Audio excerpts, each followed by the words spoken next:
Ang ganda talaga dito sa bukid, Nay, no? Yes, anak. Pero nagkikrave ako ng mangga ngayon, anak. Ikuha mo naman ako. Hindi mo ba nakitang umuulan? Baka madulak ako. Tsaka hindi ako marunong umakyat, Nay, oy. Ay, imposible. Mukha kang unggoy, nak. Tapos hindi ka marunong umakyat?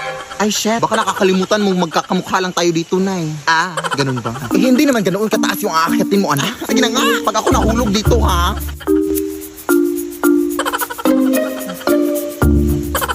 Wala namang bunga dito, Nay. Ito, anak ko, meron dito.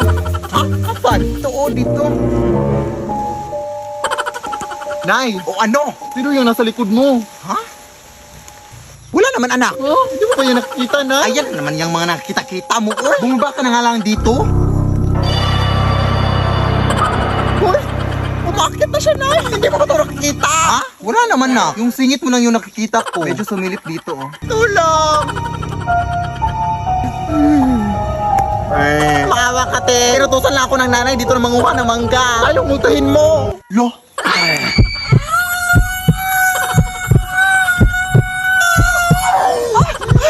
Tulong, Nay. Ayoko bang mamatay. Marami na akong pangarap sa buhay. Hindi ba ako naka-crush back ng crush ko?